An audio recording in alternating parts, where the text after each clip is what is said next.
There's nothing on it? Okay. Yeah.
Good morning, everyone. Welcome to Emerson Unitarian Universalist Congregation. We are so glad you're here, and my name is Kelly Froberg. I'm a member of various committees in the congregation here, and I'll be one of your worship associates today. I offer a special welcome to those of you joining us for the first time, either in person or online. We are grateful you are here and look forward to getting to know you. As a Unitarian Universalist congregation, we affirm the inherent worth and dignity of each and every person through anti-racism, anti-oppression, support for the LGBTQ+ communities, working for reproductive justice, voting rights, and other issues as the world calls us to side with love. We seek to build a beloved community, not only here, but in our surrounding area. If you are viewing online, we hope to meet you soon in the future. For everyone here in person, you're invited to join us for a social time following the service for light refreshments in our fellowship hall. The fellowship hall is on this first floor, behind the sanctuary, exit through this door. At 11:25, please join us for religious exploration and small group activities as outlined in your order of service. Here in the sanctuary, there will be a special cottage meeting to discuss the exciting future of shared ministry here at Emerson between us as a congregation and Reverend Christina next year. Additional offerings are listed in your order of service. Now we're going to pause to light our chalice as a symbol of our shared Unitarian Universalism faith.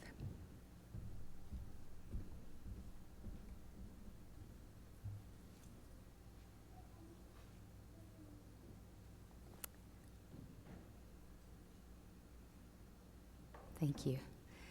And now, in the spirit of love in the beloved community, let's greet and welcome each other to this new day as we share our congregational affirmation. We need not think alike to love alike. Let's greet and welcome each other to this new day. Those in the sanctuary, feel free to move around to offer greetings.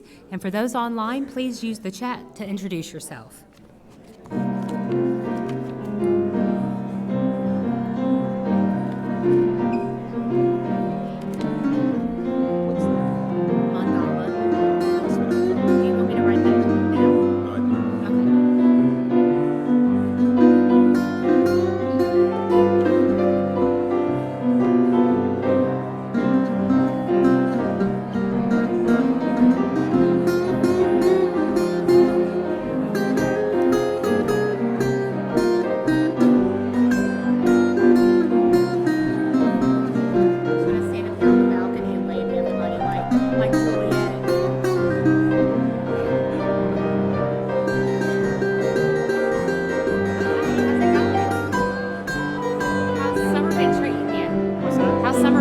you so far? So far, so good. That's good. Yes, how about you? Pretty good. I miss seeing everybody at choir practice. I know, I was glad to see you again. I know, it's been a while. I've been working. Just the last 5 or few weeks. Yeah. Glad you're back. Yeah, thank you. Me too. Hey, how's it going? Pretty good.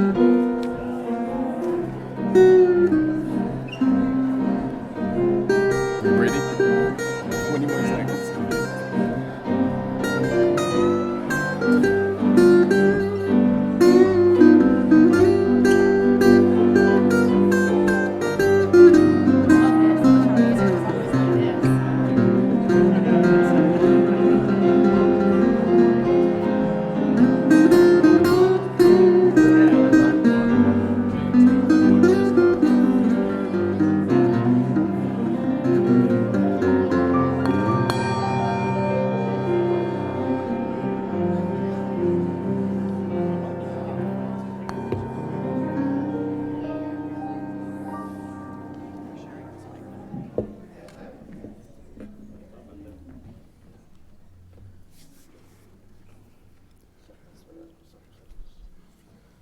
Good morning.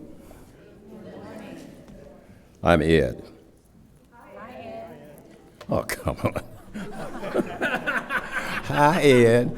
You know, on the school bus, they go, "Hey, Mr. Ed." So, hey, Mr. Ed. Okay. All righty. I'd like to read some opening words today, but prior to that, I would like to direct your attention to the front of our order of service, the mandala. It's just beautiful. Laura Trad, one of our congregants, drew this mandala. Thank you, Laura. Thank you, thank you, thank you. What if everything always went according to plan? At first, we might accomplish more of what we think we need to accomplish, and it may seem less stressful at first being able to anticipate what happens next. But after a certain amount of time, and that amount would vary person to person, the once comfortable predictability would become less comfortable and, well, boring.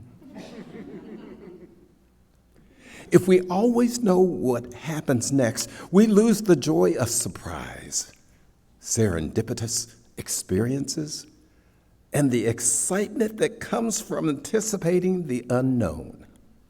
Friends, let us gather with open, curious hearts and ready to explore the unpredictable, learn from its wisdom, and embrace its beauty. And now in celebration, let's join together in song. Please rise in body or voice as we join together in song, singing hymn 346, Come, Sing a Song with Me.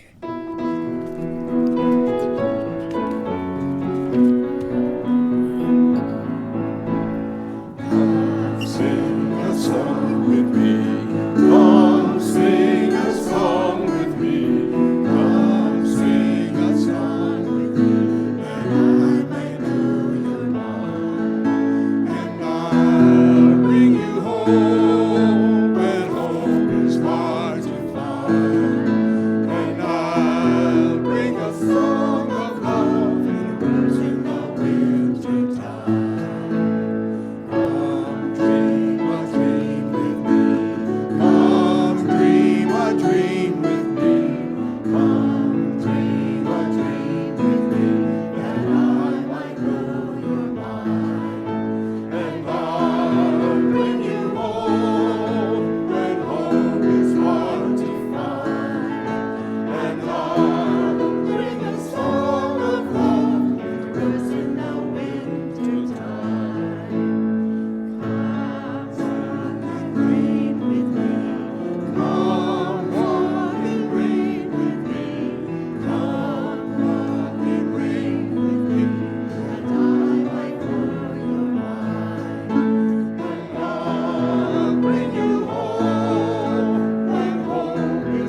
Now we're going to pause to reflect on matters of the heart. Thank you, Reverend Christina, for joining me.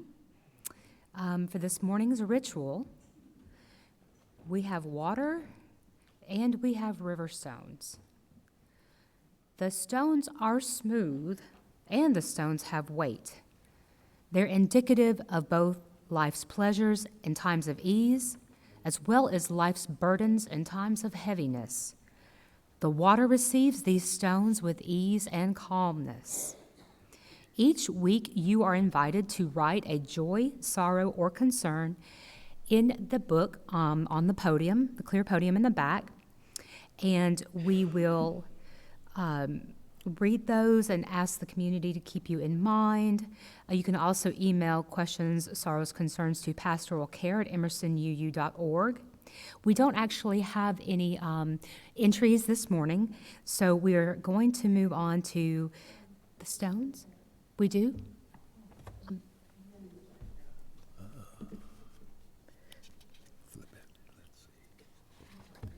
I'm sorry. The book itself doesn't have any, but we do have one that was shared previously here. On Wednesday, May 29th, we welcomed to the world our second little grandbaby, Killian James Sloblik. He arrived 9 days after his due date. Mommy, baby, daddy, and T, the dog, are all happy and healthy and are now home adjusting to their new life as a little family. Lala, Grandma, will be in Massachusetts from then until June the 5th, June 17th, and cannot wait to meet this new little bundle of joy. I will see you all when I return from Karen Pichette.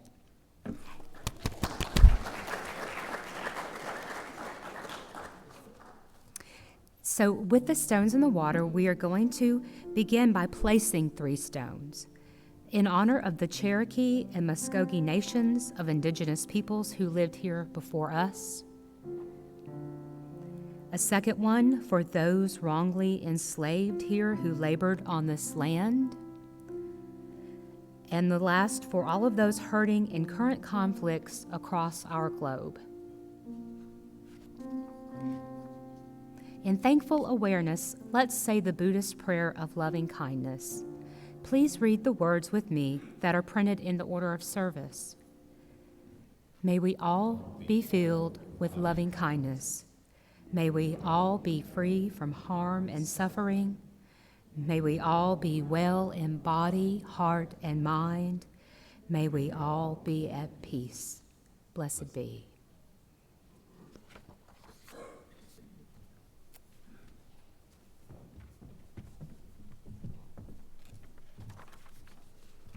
Hello, my name is Peggy Gastrite.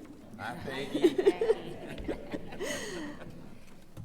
And I'm a member of the social justice group and some other things. Unitarian Universalism is a faith often referred to as one of deeds, not creeds. It is how we show up in the world that we live our faith. One way we seek to do this is by partnering with other organizations who work to bring love, kindness, and justice to the world. Each Sunday, we collect financial contributions which are shared equally with our partner organizations. This month, we share our basket with Moms Demand Action for Gun Sense in Georgia. Moms Demand Action is a grassroots movement of moms, dads, students, families, concerned citizens, and survivors working together in the gun violence prevention movement to end this uniquely American crisis. They work to pass stronger gun laws and work to close loopholes that jeopardize the safety of our families. They work with business leaders to encourage a culture of responsible gun ownership. This group believes that gun violence is preventable, and they are committed to doing what it takes to keep our families safe. Please offer a donation as you are able, or take one of the cards that describes the ways to give electronically. Ways to give are also posted in the chat for those of you online. All donations, unless otherwise specified, are shared equally with Emerson and our partner organization. We really appreciate your support. Thank you.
like to ask the young, like me, and the young at heart, like you, to come forward for our story this Sunday.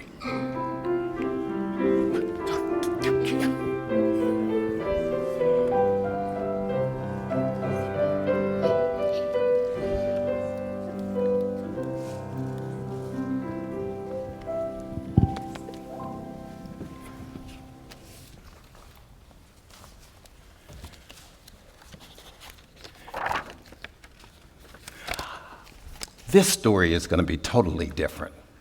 It's going to be spectacular. It's a story by Mac Barnett and Christian Robinson, and it's about 20 questions. Isn't that exciting? Yeah, 20 questions. Okay, so let's see the first question. How many animals can you see in this picture?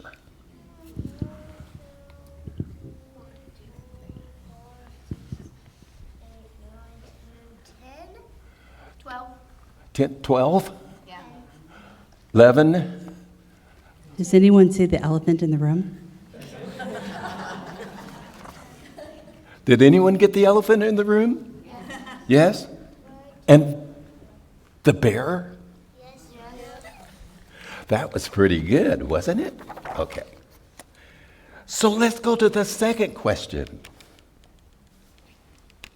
Which of these ladies just robbed a bank?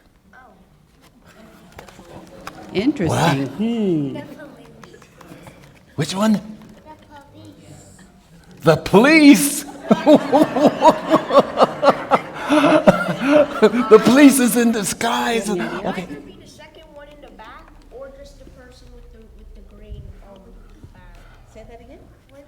It would have to be the. Wait, just a mic. The girl. The people carrying the bags. Is that The what you're thinking? people carrying the bag? Oh, wow. I have one. So either the one with the orange hair or the one in like the big dress and like the poofy hair, because probably the woman with the poofy hair, she might be hiding gold in her hair, or under that big puffy dress, she might also be carrying a lot of stuff. And a lot of people do this, they pretend to be pregnant, but when there's like, they're just carrying their stuff. Oh, my. Wow. Okay, next page. You can't even be. Okay, all right. So, are we at the next one? All right. So, what is this boy hiding behind his back? Food. I heard Food. food. Animals, but they are looking at him. Animals? Nothing? An egg? What? An egg? What kind of egg? An ostrich egg. An Ostrich egg? Wow. Yeah, but what about the turtle?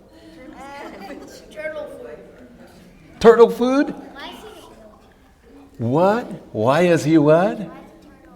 Why is the turtle in the wheelchair? Because he was born without the back legs. He was born without back legs. Wow. I know what he's hiding. His back legs. Okay, so then, the next question is, this is my favorite. How did that cow get all the way up there? He jumped over the moon. He jumped over the moon. That's not a moon, that's a sun. Okay, wait. He jumped over the sun. He jumped over the sun? Really? Okay, so he only in the night? What else is in the picture? Clouds? He jumped out of the clouds. He photocopied it. Okay, so what about those things that go around and round and round? The wind? The windmills? Could they have blown the cow up there? He's too heavy. Or he's just Spider Cow. He's Spider Cow. Okay. All right, this story is really getting good, really getting good. Okay, the next question. Where did the bandits bury the treasure? Look closely. Under the rail tracks, there's a grave. Oh. What do you think, Helen? You think so? I think, I know. They must have hid it. Oh. They must have hid it in that rowboat. Oh, in the rowboat. And Helen said in the castle? Yeah. All right. I don't know. Oh, in the castle. Okay. Well, In the okay. water. So if there was a treasure, a treasure, what would you do if you found the treasure? What would you do with that treasure? Keep it. Keep it? Save the planet. What? Save the planet. Save the... Planet. Save the planet. Oh, save the planet. That would be wonderful. Start a cat cafe business. Say that again so the people at home can hear it. Start a cat cafe business. Start a cat cafe business. Give it to the homeless. Give it to the homeless. My granddaughter said she would give it to me, Grandpa. Except for what's left over, and then that was hers. So anyway, okay. So then we've got this question, which is really kind of neat. Who gave Mr. Beckett a bump on his noggin? Oh, God. What? The cat? Mr. Bumped on him and banged him on the head. Oh, the cat banged him on the head? Dog. He banged The him dog? himself.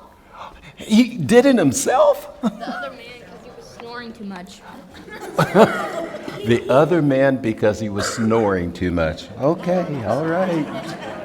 Well, you guys are getting really deep. Okay, here's this one is Reverend Christina's favorite. Okay, who is she waiting for? Her true love. Her true love. Her true love. An orca. Crucifix. What? Orca. An orca? A boat? Boat. Yes. Cruise ship. Her cruise ship. Well, I kind of like that cruise ship thing because look, it looks like she's got a suitcase in her hand, right? Yeah. Wow. For the Titanic to come back? Well, actually, Ed, this next page is my favorite. Oh, this is your favorite. Okay. Here we go. What kind of beast lives in this bathtub? The dad. A monster. The monster. Big snake. A big snake? Water. What? Is Dragon. what's so neat about the beast? He has glowing eyes. Glowing eyes, and the water looks dirty. A dirty beast, huh? A dirty beast. It's a monster. Yes, yes. Bigfoot. Bigfoot. Okay. And what does this beast eat? Hamster. Everything. Everything. Hamster. A hamster? Okay, so we're down to our final question. Here we go. Are you ready? Are you ready? Are you ready? Are you ready? Okay, here it comes. Where is this ship sailing to? Madagascar. Africa. England. Mexico. Where? Into the end. No. To the lady. Will you go with it? Oh, you're going to Hawaii. Okay. And are you ever coming back? Probably someday. Someday? You gotta go back to I'm not going. You're- So guys, here's the real importance of this story, is that there's lots and lots of questions. And it's okay to have questions, am I right? So guess what? When we have questions, we have to evaluate and look at all the evidence and try to come up with hypothesis and answers. And do all the answers have to be the same? No. And is that okay? Yes. And so that makes us unique UUs. There you go. Let's sing our song of dedication.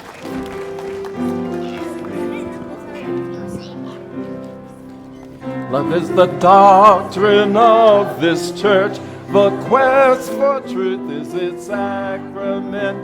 The service is its prayer. To dwell together in peace. To seek knowledge and freedom. To serve in kind and fellowship. Thus do we cover with each other. Thus do we promise to each other. Whee!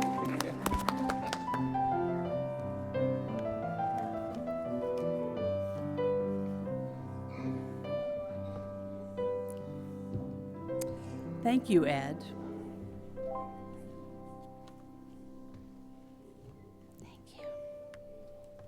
Thank you, Ed, for that great story. I love that there were no answers, Except the big cow in the room. except the big elephant in the room. Elephant. Yes. Yes. As we enter into a time of quiet and prayer and meditation, I am reminded of a quote from a letter written by Rainier Maria Rilke. And there were letters written to this poet by a young soldier who was asking this poet, would you please review my poetry and let me know what you think of it? And from the years of 1902 to 1908, Rilke wrote back letters that were eventually published by this recipient after Rilke's death. And he wanted to share lots of advice and deep thoughts. And this one is specifically poignant.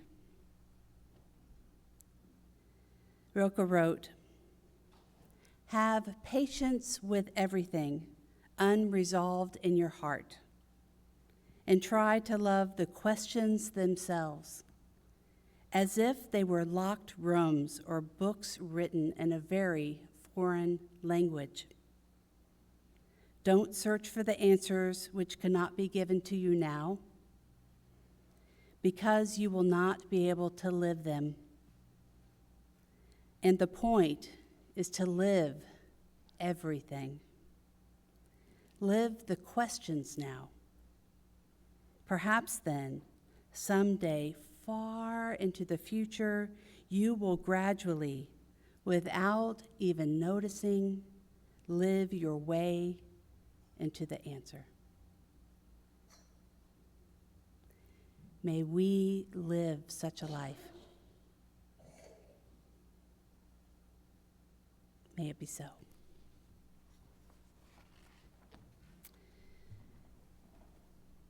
So I have an interesting proposition for today. Kelly and Ed, the worship associates, are going to provide for me the questions that are presented to me over the last few weeks to answer. And as we prepare for this time, Mario's going to sing for us a beautiful anthem that was written by you and is such a gift of music. And Peter's going to play the guitar, and Bruce is going to be on the piano. And we are such recipients of this gift of music and so grateful. Thank you. A little bit about this song. I played this song for Bruce when he graciously invited me to play his personal piano, a beautiful Baldwin, at his home. And afterward, I noticed a photo of a lovely woman on the music stand, and I asked who it was. And he said it was Nicola, someone very dear to him who had died years before. And he thinks of her every time he plays that piano.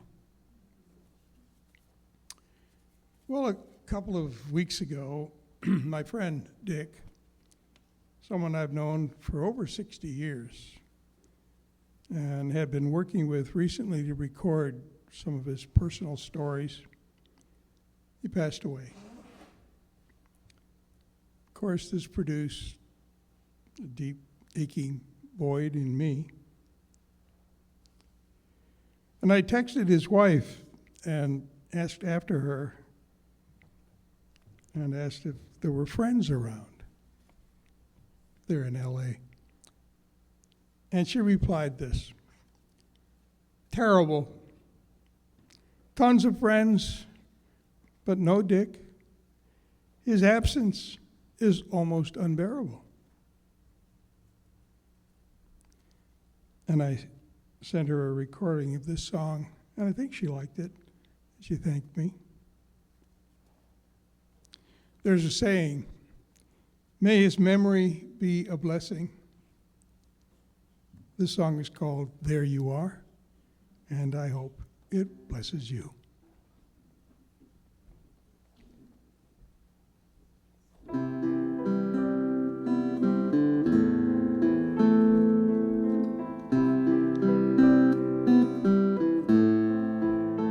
Though there's an empty chair and we're worlds apart, as I walk through the world we shared, everywhere I look, there you are. There you are,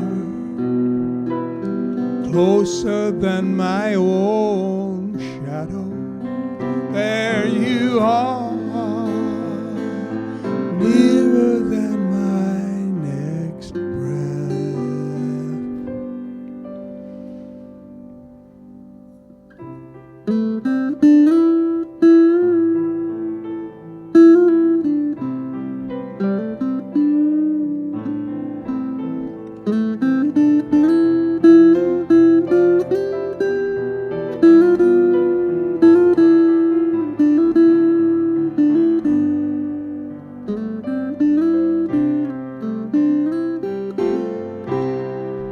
There you are, closer than my own shadow. There you are, nearer than my next breath. There you are.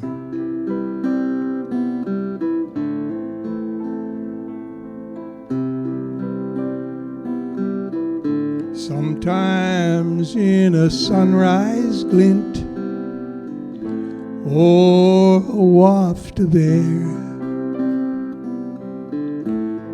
sometimes if I squint just right, I just might see your smile. Sometimes in a random tune or a waft of air, sometimes in a stranger's face, a fleeting trace. But there, oh, there you are. There you are, closer than my own shadow. There you are, nearer than my next breath. There you are.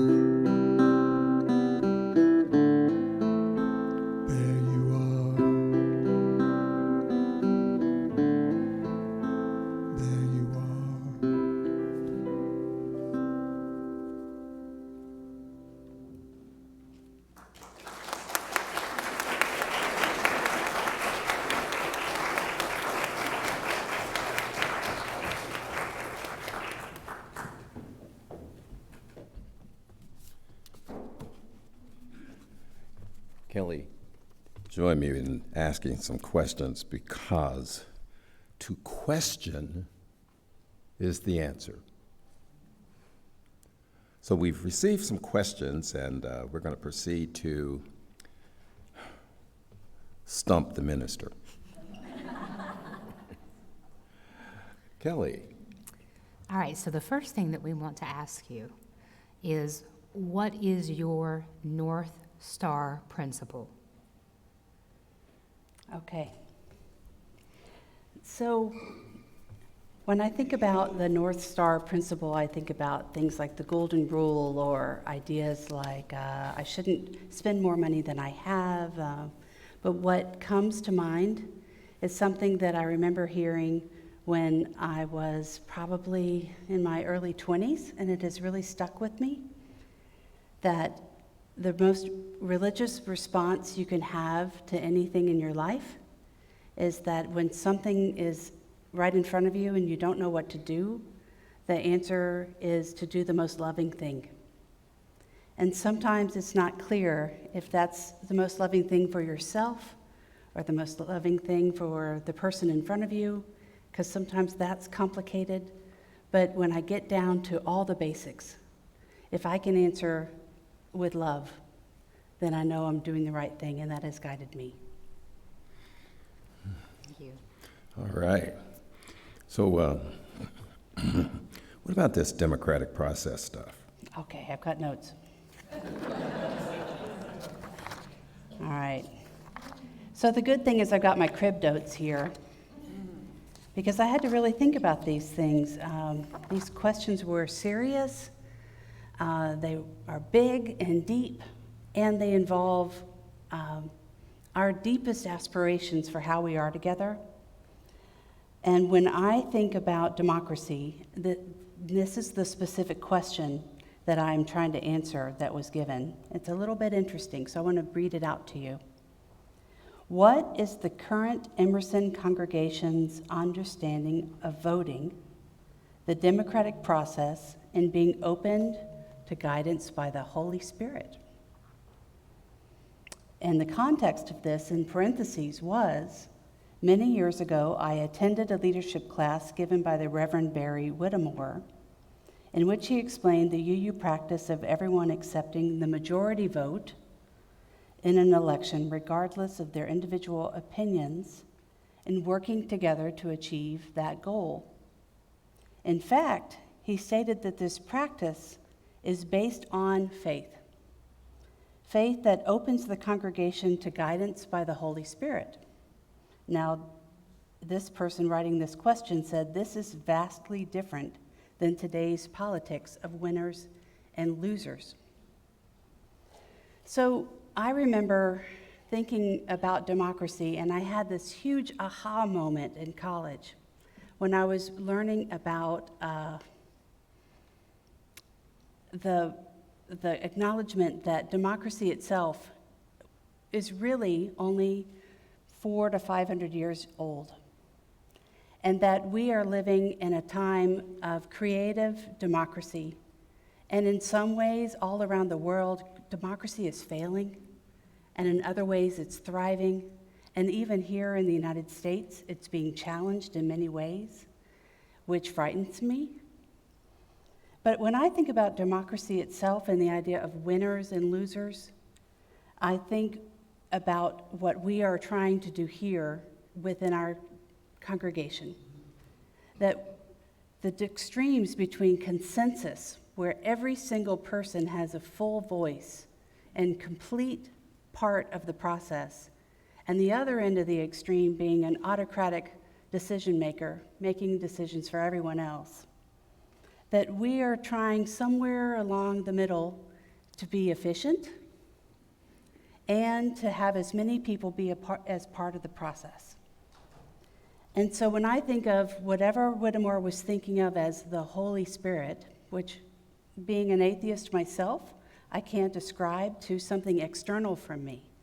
But what I can ascribe to is a sense of wonder and awe that when we come together to make decisions about finances or about leadership or about who we are and who we want to be in the world, I think that we are working as hard as possible to be towards that consensus end, even though it's messy and it's hard and it's clunky.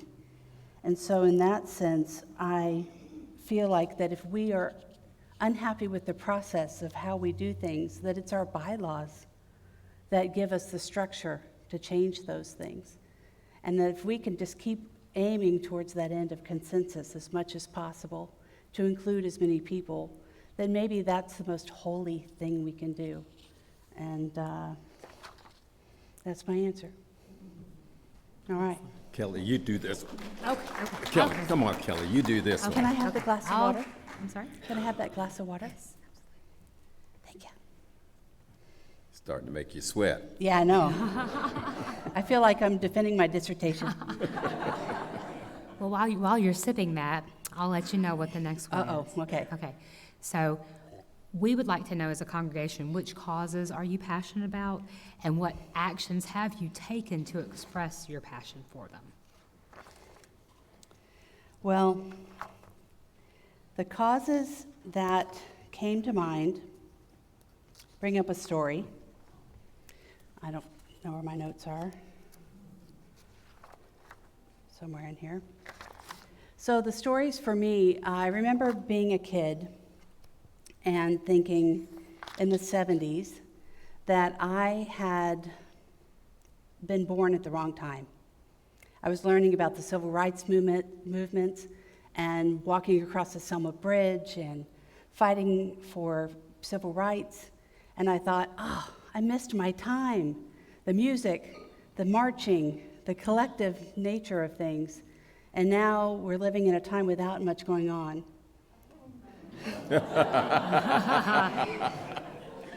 But what was really amazing is that I didn't know this until later, when I was walking into the Unitarian Universalist Church that I was a part of as a child and as a teenager. So here I was in Houston, Texas, coming from a very conservative southwestern city, and I'd walked through the doors of that congregation, and I was around people who were out of the closet, being who they were, being my religious education teachers, as people openly being themselves. And then there was this amazing circumstance. The minister at the time, Reverend Bob Shively, in the mid-'80s, was divorcing his wife and was explaining to all of us in the pulpit that that was happening. And then soon after, he also came up to the pulpit and said that he was coming publicly to pronounce that he was a gay man. And that was a big thing in the 80s. And in this city, it got a write-up in the paper. Well, the next Sunday, there were protesters outside the church. But there were more visitors than there were protesters who came that day too. And I remember thinking that this is a place that I am so grateful to be at, to be able to have the example of what was happening right then and there at that time. When I think about what I thought I was missing out on, was that I was a part of a movement towards accepting people for who they were and looking at rights of people in the next wave of what was coming. And then I think about what has come since. That was a time when gay rights was an issue, and then HIV came out in the late 80s and early 90s. I went to work at Planned Parenthood the year after my high school graduation. And I was working my way through college, and I was working as a hand holder in the abortion clinic. And I then became a counselor. And then at one point, they needed people to work in the HIV clinic because HIV was just exploding, and people were coming for testing. And here I was, 19 years old at that time, before there were cocktails and medicines available to help people, giving basically a death sentence in many ways to people who might not have even had medical care. And I would hold people in my arms while they cried.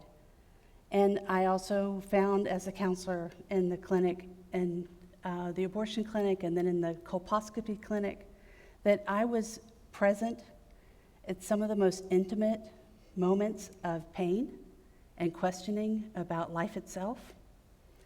And another job I had at the time was being with patients who were dying, and I was doing overnight care.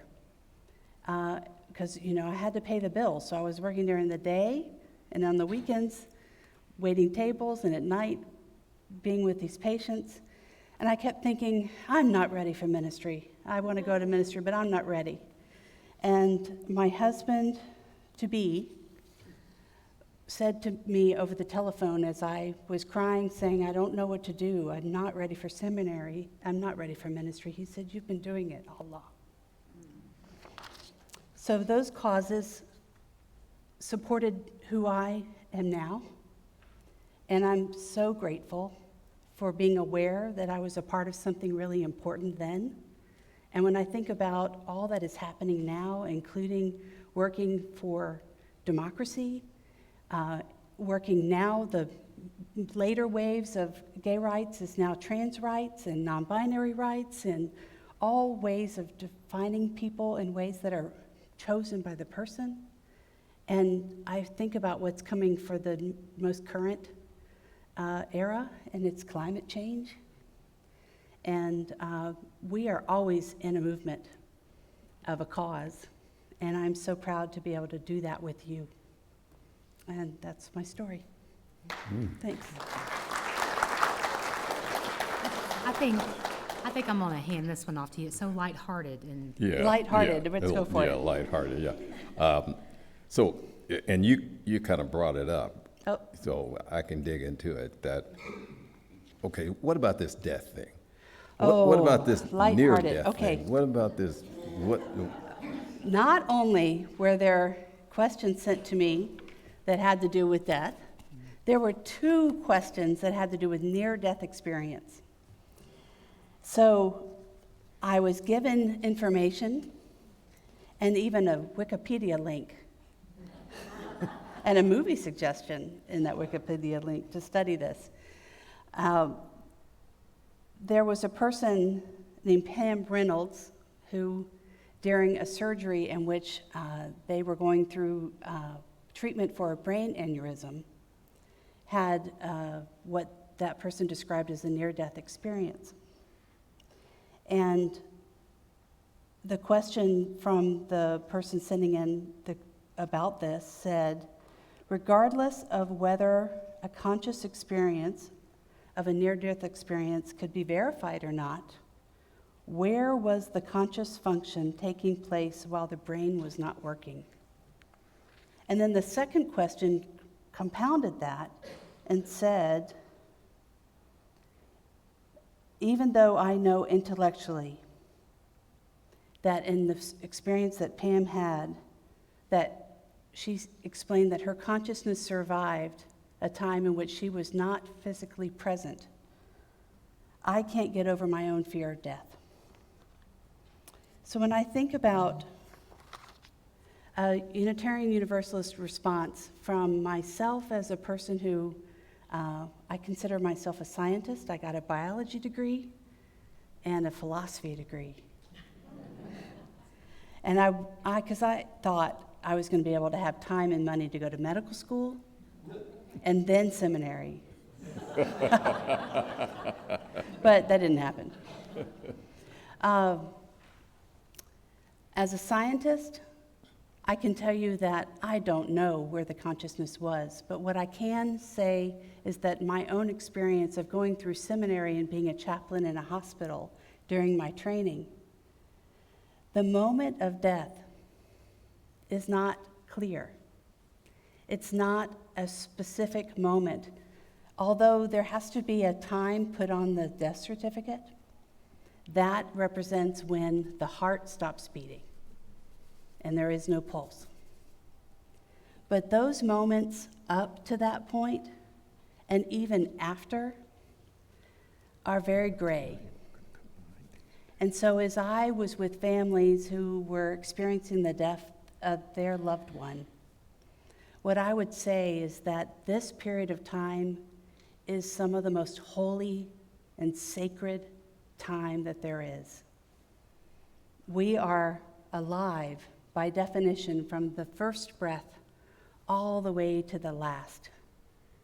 And yet, being able to hold that body in that time in a sacred way with reverence and care allows for that gray period to become so important, not only for shepherding this life physically out, but by being there for yourself, to be able to be present. And I think about the experience of sitting Shiva in the Jewish tradition, not just in those moments right after the last breath, but for days and hours of being present to the spirit of this person.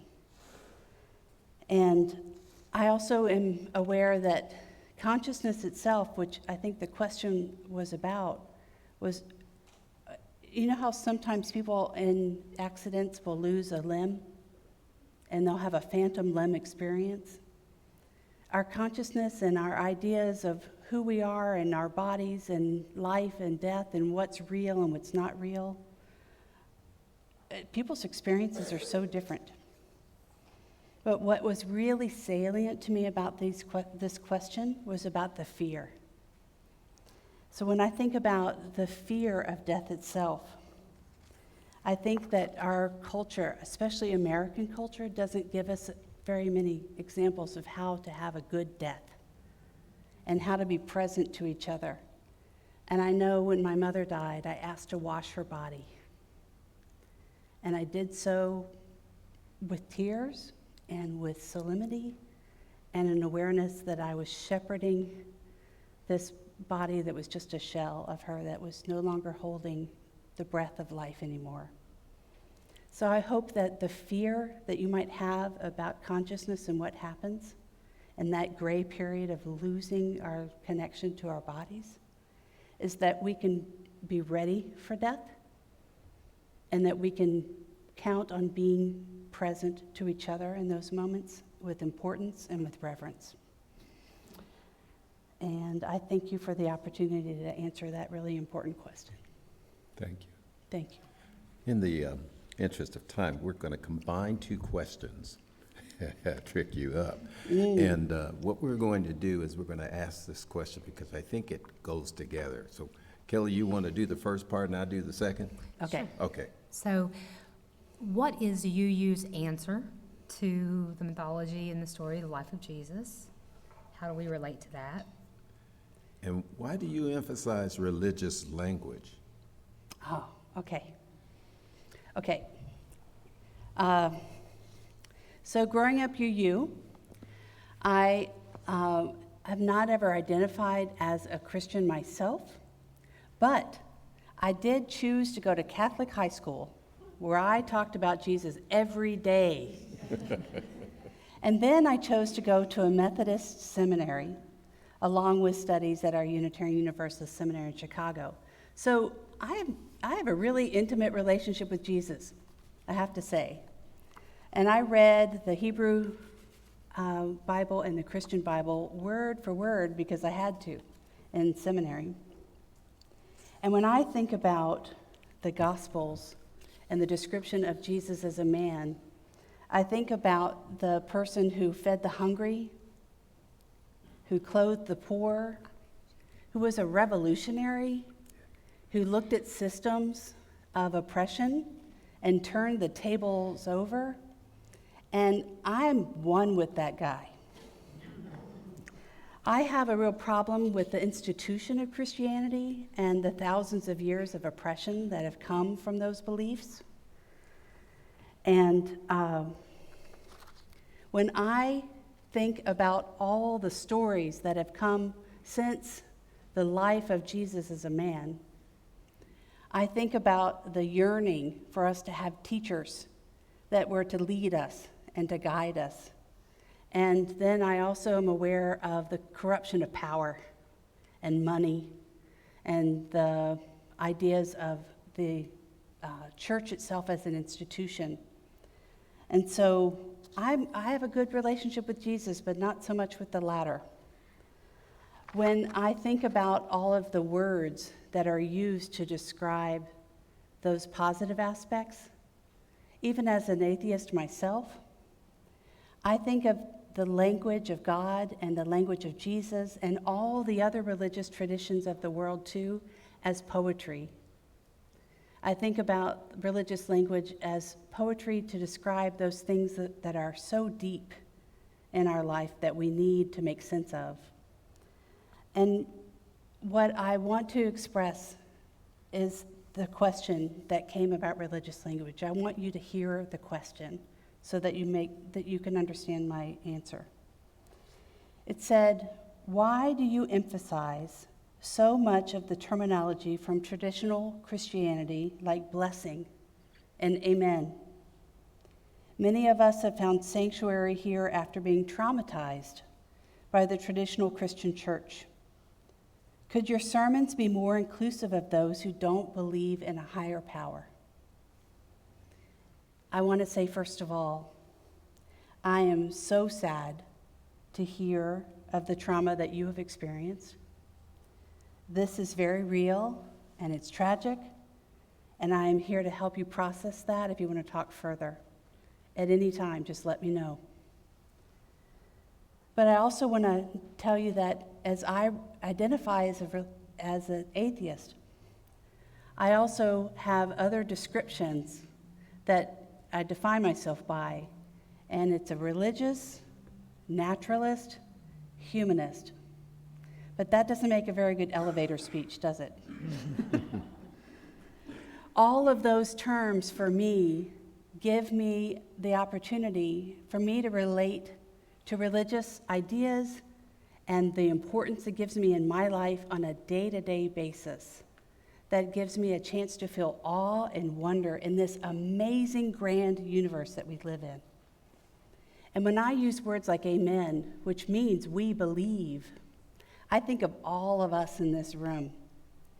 When I say amen, it's not that I'm giving credence to something external from us. I'm saying that I am one with you, that this community feeds me and brings me joy and meaning every time I am with you. And the term blessing for me is that I see your blessing to me in my life.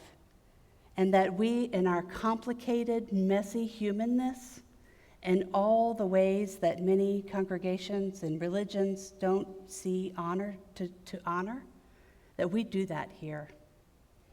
So I hope the poetry that I feel about religious language is one that comes across from my heart to you, and that I hope that as you heal from your trauma, that my words don't add to that trauma. I hope that my words can help heal and be a balm.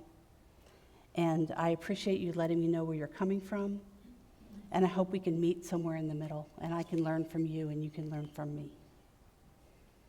Amen. All right.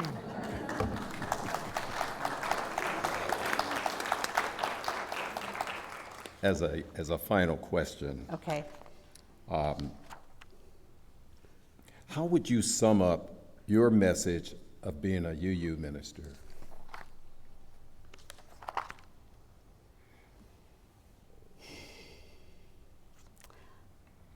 It's funny, I had something really grand written for that. I don't see it printed here. From my heart, I can say that you give me grace. And when I say grace, what I mean is that you remind me every time that I'm with you that I can be the person I was born to be by being in your presence, and that I can live up to my ideals, and that we can do that together, and that I am not alone, and I hope that you know you are never alone. Thanks. Thank you. Thank you so much. Thank you for your openness and your honesty and sharing you with you. And now, please rise in body or voice as we join together in song for our closing hymn, hymn number 131, Love Will Guide Us.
My closing words are from Michael Schuler. Cherish your doubts, for doubt is the servant of truth. Question your convictions, for beliefs too tightly held strangle the mind and its natural wisdom. Suspect all certitudes, for the world whirls on and nothing abides. Yet in our inner rooms full of doubt and inquiry and suspicion, let a corner be reserved for trust. For without trust, there is no space for communities to gather or for friendships to be forged. Indeed, there is a small corner where we connect and reconnect with each other.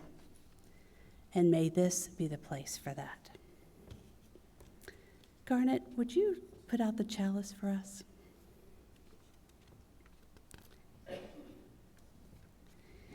As our chalice is extinguished this morning, we extinguish this chalice, but not the light of truth, the warmth of community, or the fire of commitment.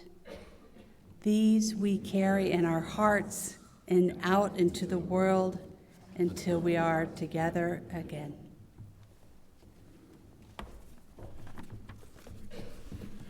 Just a very, very few announcements.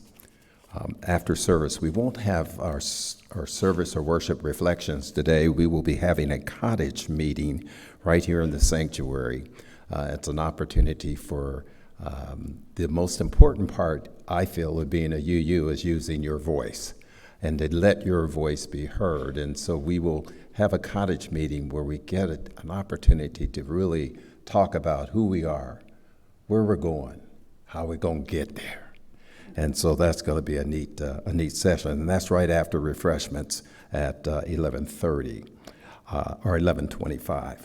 I was given a message this morning, family ministry activity after coffee hour in room 214, kindergartner and older, that includes me, we will make seed balls. So in room 214, we're going to be making seed balls on that day.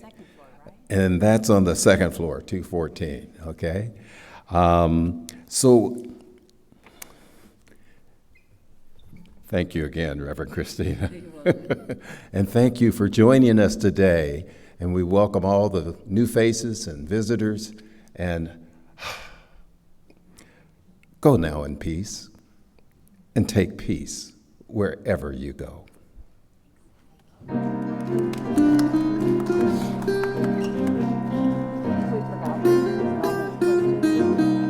looked at the clock and it was